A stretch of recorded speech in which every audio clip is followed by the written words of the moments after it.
Republic کے معنی کیا ہے کہ پبلک سے چنا گیا، اور ہمارا جو آقا ہوگا وہ بھی پبلک سے ہی ووٹنگ کا ہوگا۔ اسی طریقے سے یہاں پر اب کانسٹیٹیوشن جو بنا ہے، جیسا رولز ریگولیشنز ہیں، جیسا رہنا ہے، وہ پبلک کی مرضی سے بنا ہے کہ ہم اس پہ عمل کریں گے۔ یہ 1950 کے اندر طے ہوا۔ اب اور ایک مرتبہ جو ہے جھنڈا لہراتے ہیں اور پھر مٹھائی تقسیم ہوتی ہے، وہ 15 اگست 1947 اس کے اندر ہندوستان آزاد ہوا، وہ بھی ہمیں پتا ہے۔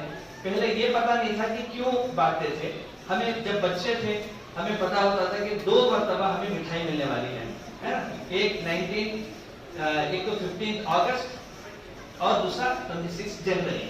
جب بڑے ہوئے اب پتا چل رہا ہے کہ کیوں مٹھائی بانٹتے ہیں، اس کا ریزن ابھی پتا چل رہا ہے۔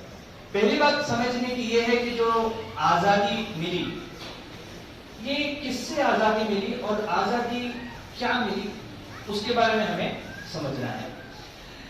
پہلے ہم بادشاہ کے غلام ہوا کرتے تھے، یعنی ہم اپنی آواز کو کچھ بول نہیں سکتے تھے، جو بادشاہ نے کہہ دیا بس جی حکم میرے آقا چلتا تھا۔ اس کے بعد ہم نوابوں کے غلام کرنا شروع ہو گئے، پھر ہے نواب بائے نواب، یہ چلتا رہا۔ اس کے بعد وہاں سے بولے آسمان سے گرے کھجور میں لٹکے، وہاں سے نکلے برٹش کے غلام بن گئے۔ اب ہمارے جو بڑے لوگ تھے انہوں نے طے کیا کہ ہم اس کے بعد کسی کے غلام نہیں بنیں گے، بلکہ ہم شہید ہو جائیں گے یا مر جائیں گے مگر ہم کسی کے غلام نہیں بننے والے، اور نہ ہی کسی کے سوچ کے مطابق ہم چلنے والے ہیں۔ انہوں نے کیا کیا؟ انہوں نے فائٹ کرنا شروع کیا، کس کے خلاف؟ غلامی کے خلاف۔ کس کے لیے؟ خود کے لیے اور اپنی اولاد کے لیے۔ کیسے فائٹ کی؟ انہوں نے کہا کہ ہماری اولاد اپنی مرضی سے جیے گی، غلاموں کی طرح زندگی نہیں گزارے گی۔ اس لیے انہوں نے برٹش سے فائٹ کیا، اور اس فائٹ میں مرنے والے کو کہتے ہیں فریڈم فائٹر۔ اور آج ہمارے بچوں کو جو کانسٹیٹیوشن ملا ہے وہ ایک آزاد کانسٹیٹیوشن ہے، جس کے اندر ہم کچھ بھی بول سکتے ہیں، اور جو ہے ہم اپنی مرضی سے اپنی صلاحیتوں کا استعمال کر سکتے ہیں۔ اس بات کو ہمیں سمجھنا ہے کہ اللہ نے جو ہے ہمیں آزاد پیدا کیا ہے، وہ آزاد ہندوستان ہے۔ ہاں کچھ لوگ چاہتے ہیں کہ پھر سے غلامی ہو جائے، پھر وہاں سے نکل کے دوسروں کے غلام بن جائے۔ بٹ میں آپ کو ایک بات میں بتانا چاہتا ہوں، نالج اور جو ایجوکیشن ہوتا ہے نا، یہ کسی کا غلام بننے نہیں دیتا۔ جب ہمارے پاس ایجوکیشن اور نالج نہیں رہے گا تو آٹومیٹکلی ہم کسی نہ کسی کے غلام ہم بن جاتے ہیں۔ تو اس لیے علم کے بارے میں قرآن میں کہا گیا، سب سے پہلی آیت اقرا، تم پڑھو۔ اب پڑھو، کیا پڑھو؟ جس قوم کا سب سے پہلا ورڈ قرآن کا اقرا ہے، اگر وہ نہ پڑھے تو سوچ کے دیکھیے کہ وہ کتنے جاہل لوگ ہوں گے۔ جس کا سب سے پہلا ورڈ ہے اقرا، پڑھو۔ اور اللہ کے رسول محمد صلی اللہ علیہ وسلم فرماتے ہیں کہ ماں کی گود سے لے کے خبر کے گڑھے تک تم علم حاصل کرو، یعنی نالج حاصل کرو۔ اب ہم بھی نالج حاصل کرتے ہیں، وہ 2 طریقے کا ہوتا ہے۔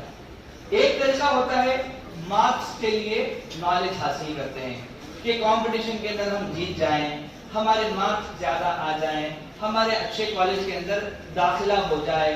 مگر جب وہ ڈاکٹر بن کے نکلتا ہے یا انجینئر بن کے نکلتا ہے، اس کے اندر صرف مارک لسٹ رہتی ہے، مگر اس کے پاس کوئی ایجوکیشن نہیں رہتا، اس کے پاس کوئی نالج نہیں ہوتا، صرف ایک خالی گھڑا ہوتا ہے، ایک خالی گھڑا ہوتا ہے۔ مثال کے طور پر اگر کوئی عورت ہے، اگر ان کو کہا جائے کہ تم کھانا پکاؤ، شادی ہو کے چلے گی، ساس کو کہہ رہے ہیں کہ میرے پاس 98% مارکس سے 100 میں سے کھانا کیسا بنانا میں لکھ کے بتا سکتی ہوں۔ اب ساس بولے گی کہ بھائی اس کو تھوڑی نہ کھائیں گے سرٹیفکیٹس کو، تم کیا کرنا ہے، تم جاؤ پہلے کھانا پکا کے لاؤ۔ نہیں میرے پاس دیکھیے پروف ہے۔ سیم اسی طریقے سے آج جتنے ایڈوکیٹس مسلمس ہیں، اور زیادہ تر جو لوگ کوئی بھی فیلڈ میں ہو، ڈاکٹرز کی فیلڈ میں ہو، کوالٹی تھوڑی سی کم ہو گئی ہے، اس لیے معاشرے کے اندر عزت نہیں۔ یہ کمپٹیشن چلتے ہیں تھوڑا سا آپ کو موٹیویٹ کرنے کے لیے، مگر اس سے نالج حاصل نہیں ہوگا۔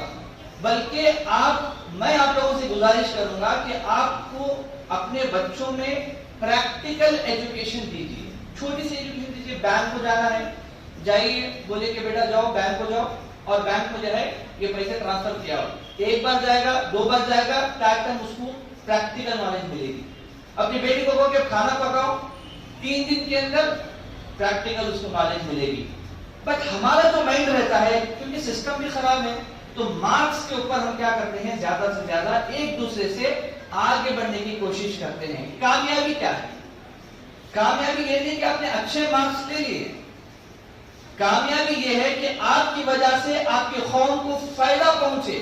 چاہے آپ ڈاکٹر ہو، چاہے آپ ایڈوکیٹ ہو، چاہے آپ کوئی بھی فیلڈ میں ہو، اگر آپ سے آپ کی قوم کو یا آپ سے آپ کے لوگوں کو فائدہ نہیں پہنچتا ہے. ابوالکلام آزاد رحمۃ اللہ علیہ فرماتے ہیں کہ اگر آپ سے آپ کی قوم کو کسی بھی قسم کا فائدہ نہیں پہنچتا ہے تو آپ قوم کے لیے ایک زندہ لاش کے علاوہ کچھ نہیں. ایک چلتے پھرتے لاش ہو. ایک تو لاش ہے جو مرنے کے بعد زمین میں دفن کر دیتے ہیں، اور ایک لاش ایسے ہے جو صبح و شام گھومتی رہتی ہے مگر یہ لاش سے کسی کو فائدہ نہیں پہنچتا. اب کرنا کیا ہے؟ کرنے کے بہت ساری چیزیں ہیں، مگر کام کیسے شروع ہوگا؟ چھوٹے چھوٹے چیزوں سے شروع ہوگا. میں آپ کو ایک ایگزامپل دیتا ہوں، چھوٹا سا ایگزامپل ہے. ایک لڑکا آج سے 6 سال کے پہلے جس کے جیب میں صرف 50 روپے تھے، صرف 50 روپے، اس کے پاس کچھ نہیں تھا. وہ ایک ہوٹل کے سامنے کھڑا ہو کے سوچ رہا تھا کہ بھئی کیا کروں، کچھ تو مجھے کرنا چاہیے. تو فائنلی وہ ہوٹل کے اندر گیا اور اس نے بولا کہ دیکھیے میں آپ کو کسٹمرز بڑھا کے دوں گا اور پھر آپ مجھے 50% مجھے پیمنٹ دے دینا. بولے کہ ٹھیک ہے. بڑا کون نہیں چاہتا کسٹمرز کو بڑھانا. تو پھر وہ بندہ کیا کرا، تھوڑا سا لیٹنگ کرا اور ساری چیزیں فوٹو تھوڑا ٹھیک کی، اس کی فوٹو پکڑ کے گوگل میں ڈال دیا. اب اس کے بعد کسٹمرز بڑھنے لگے. اب 6 سال کے اندر جو بندہ جس کے پاس صرف 50 روپے تھے، آج اس کے اندر میں 43,000 ہوٹلز ہیں. وہ بھی انڈیا کا رہتا ہے، جاپان میں رہتا ہے. وہی ہے اویو، آپ دیکھ سکتے ہیں. چھوٹا لڑکا، سوچ چھوٹی سوچ بڑی. لڑکا چھوٹا، پیسے نہیں ہے، سوچ بڑی. بات وہ نہیں ہے کہ وہ پیسے کما لیا اور آج وہ بلینر ہے. 6 سال کے پہلے جس کے پاس 50 روپے تھے آج وہ بلینر ہے. بات یہ نہیں کہ پیسے کی، مگر اس کے پاس تقریباً 50,000 لوگ کام کرتے ہیں، جاب کرتے ہیں. سوچ کے دیکھو 50,000 لوگوں کی فیملی کو جو سیلری دے رہا ہے وہ کام. اب ہمیں کچھ بھی نہیں آتا، ہم کیا کر سکتے ہیں؟ مجھے کیا معلوم. اقبال رحمۃ اللہ علیہ فرماتے ہیں کچھ تو کر. کیا ہے؟ کچھ تو کر. ارے کچھ تو کر. کچھ نہ کرنا بڑی خرابی ہے. کامیابی کوئی اور شے نہیں، کام کرنا ہی کامیابی. کیا ہے؟ کام کرنا کامیابی ہے. پہلے آپ اسٹیپ اٹھا کے رکھیں، اللہ سبحانہ و تعالیٰ پوری کائنات کو آپ کے لیے جو ہے لگا دے گا، مگر پہلا اسٹیپ اٹھا کے آپ کو رکھنا ہے. اسی طریقے سے کامیاب مثال میں نے شروع کی. ہمارے پاس رہتا نا تھوڑا سا، کبھی ایک مرتبہ ہم ٹرائی کرتے ہیں اور اس کے اندر ہم سکسیسفل نہیں ہوتے ہیں، تو وہ ایک بہانہ مرے تک بولتے رہتے کہ میں نے کوشش کی مگر فیل ہو گئے. اچھا، آپ فیل کب ہوتے ہیں؟ جب آپ کی سوچ ختم ہو جاتی ہے. آپ کہتے ہیں کہ میں ابھی ہار گئی، اب میرے سے کچھ ہونے والا نہیں ہے. اچھا، باکسنگ جب کھیلتے ہیں، بچے دیکھے ہوں گے باکسر کو کہ باکسنگ میں مار کھانا یہ جو ہے ہار کی علامت نہیں ہے، یا باکسنگ میں مار کھا کے گر جانا یہ بھی جو ہے ہار کی علامت نہیں ہے، بلکہ وہ باکسر اگر پھر سے اٹھ کے کھڑ جاتا ہے تو وہ پھر جیت جاتا ہے. اگر وہ باکسر پھر سے اٹھ کے نہیں کھڑا تو وہ ہار گیا. اسی کو توبہ کہتے ہیں. ساری زندگی شیطان آپ کو راستے سے بہکاتا رہے گا. یہ مطلب نہیں کہ آپ نے توبہ کر لیا پھر زندگی میں کبھی گناہ نہیں کرے گے، مگر خدا نہ خواستہ اگر آپ نے گناہ کر کے توبہ پھر سے واپس نہیں کھڑے ہوئے توبہ کے لیے، سمجھو کہ اس وقت آپ فیل ہو گئے. اب کرنا کیسا ہے؟ شارٹ میں آپ کو بات بتاتا ہوں. پہلی بات یہ ہے، گول مقرر کریں، ٹارگٹ مقرر کریں. سمجھو کہ فٹ بال میں اگر کھیلنا ہے تو ایک ٹائم لیمٹ ہوتی ہے کہ بھائی اس ٹائم کے اندر آپ کو اتنے گولز ڈالنا ہے. تو آپ چاہے ایجوکیشن کی نالج دیکھو بہت ضروری ہے. پورا جو کائنات ہے نا، لوگ لیے تیار نہیں ہیں. ابھی اگر آپ اٹھ کے نہیں کھڑے ہوئے تو بہت زیادہ گرنے والے ہیں. تو اس بات کو آپ سمجھیے. اور میں آپ کو یہ گزارش کروں گا کہ کوئی بھی کام کے لیے گول مقرر کریں, ٹائم مقرر کریں, ٹارگیٹ مقرر کریں اور وہ کر کے دیکھیں. ایک مرتبہ 2 مرتبہ جو ہے اس میں فیل ہوں گے اور بعد میں اس کے اندر کامیاب ہو جائیں گے. تو میں آپ سے یہ گزارش کرنا چاہتا ہوں, کچھ باتیں جو آج میں کہنا چاہ رہا تھا کہ ہندوستان کب ڈیولپ ہوگا؟ جب آپ اچھے ہندوستانی بنیں گے. آپ کی اکنامی بھی اچھی ہونا چاہیے, آپ کی سوچ بھی اچھا ہونا چاہیے. سمجھو کہ آپ سے آپ کی قوم کو لے کے جانا. کامیاب کیا ہے؟ کامیاب یہ نہیں کہ آپ بھاگ گئے اور جیت گئے, نہیں. یہ بچپن سے ہم بولتے ہیں کہ آپ بھاگو اور ایک جو فرسٹ آئے گا اس کو ہم پرائز دیتے ہیں, یہ موٹیویشن کے لیے ہے.